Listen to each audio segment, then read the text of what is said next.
This story is about a time when a relationship had such an impact on me that it actually started to damage me mentally. I consider myself very strong mentally, but this broke me apart. I was 24 and had met a girl named Sarah who was 22. At first everything was great. We were having a wonderful relationship, but early on I started seeing the signs that this wasn't going to be the best. But I kept with it because of pussy. Being a man in this current world, we have the drive to get ass, and sometimes we sacrifice who we are in order to get it. She didn't have a job, she didn't have a car, she still lived with her parents, which I was totally fine with, by the way. She wasn't going to school or trying to improve her life, she just stayed home all day upset with herself and the world. But Sarah was super hot. Sarah suffered from an autoimmune disease called lupus. I'm a very caring person, so I took her in and kind of gave her a lot of my love and support. After being together for a year and a half, we started having a falling out and decided to break up. I broke up with her. Fast forward 2 months, I got a call from her mother telling me that she was in the hospital. She tried to kill herself. Quickly I rushed to the hospital and found her and asked her what happened. She said that she stopped taking all her medication and started drinking heavily. She just wanted to die. Why would she do that? She mentioned that she didn't have me anymore and that she needed to end the depression. We started talking again and decided to start it up for a second time. I know this was my mistake, but I needed to make it.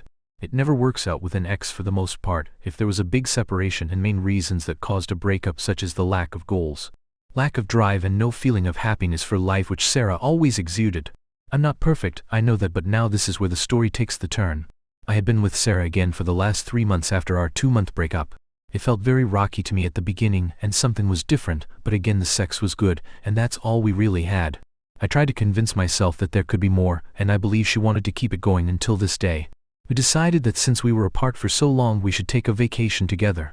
Sadly enough, it was my idea to take Sarah on a trip, as she had no money, no school, no job, and no car.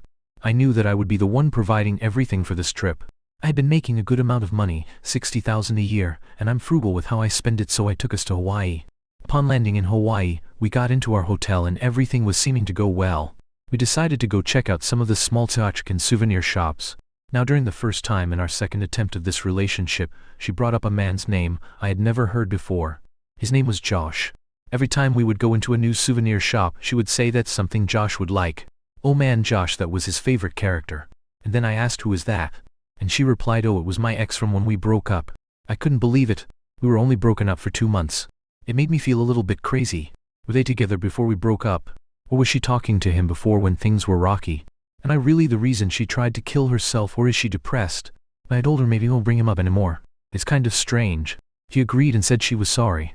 Then we moved on and tried to have a nice day. We got back to the hotel room and ate dinner and we had sex. The next day we wake up and she says she feels sick. We are going to be here for 3 days more and she's already sick on day 2. I feel bad but want to see the island, so I tell her to rest, and I go exploring. I had such a wonderful time walking down the streets, going into the shops, enjoying fresh fish, looking at the beautiful countryside of Hawaii. I decide to bring Sarah some food, so I get takeout for her and go back up to the room. Sarah is sitting on the couch watching cable. She looks fine. I hand Sarah the food and she says thank you. We sit in silence. She finishes eating. Then Sarah and I have sex. The next day we try to go out, but she says she feels sick. Sarah wants to stay in the hotel room again. That's okay, I will go have fun again by myself. I do the same thing, I go have fun times I will never forget by myself. Then I return to the hotel room with food and she says thank you and we have sex. The next day I wake up, it's our last full day in Hawaii.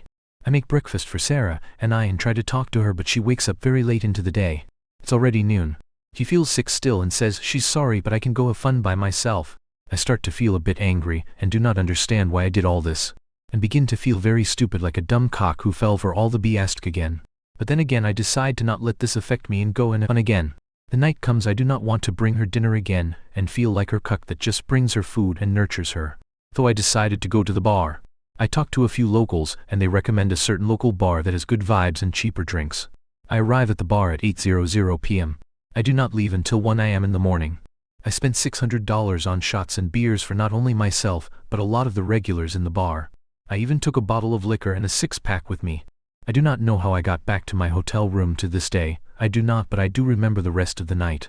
Upon entering the hotel room, there she is, Sarah, sitting on the couch watching Family Feud.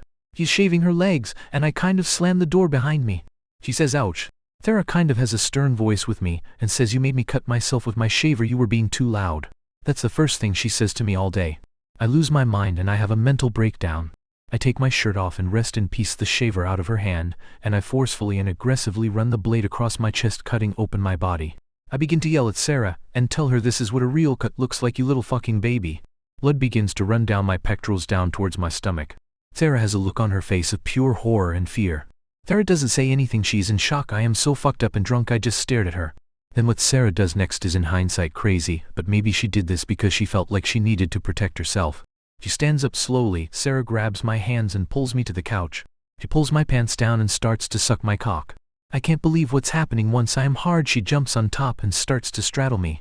Blood is gushing down my chest and she is trying to have sex with me. Then neither of us finish. She jumps off shortly after and doesn't even bring me a towel or anything. I passed out. I woke up with dried blood on my stomach and Sarah was sleeping in the other room. I quickly clean myself up and then it hits me, my head is exploding. I go get the beer and liquor that I bought from the night before and drink 4 of them. They were 12 Oz and a shot of rum. I still feel so hungover and drunk. Looking at the clock, we have to be at the airport in about 3 hours. It's an hour drive to the airport and we haven't even packed our room. We are late and Sarah is still sleeping in the other room. I wake her and tell her that we have to leave. She slowly gets up at a snail's pace and starts to pack her shit. I am starting to freak out because I do not want us to miss our flight and I will be stuck on this island with this bitch. We quickly get an Uber and make it to the airport with about an hour and a half till boarding. I have to do everything, move the bags, get the checked boarding passes, make sure we make it through TSA because she is such a mindless zombie. By the grace of God we make it on the plane. We do not talk at all. Once we land back in the mainland I have an hour and a half drive to take her to her home with her parents. I'm so hungover and feel like I want to die. I know that I am suffering from severe alcohol withdrawal. I quickly grab 2 beers from a local vendor at the airport and slam them back.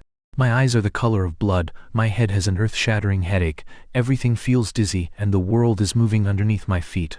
I turn to look at Sarah as she is staring at her phone at YouTube videos. I can't believe what I have done. It starts to dawn on me at that moment. I spent $2,000 on flights and over $2,000 in Hawaii, all for nothing but this terrible feeling.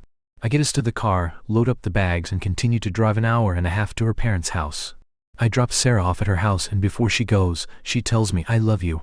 I can't believe it and we never see each other again.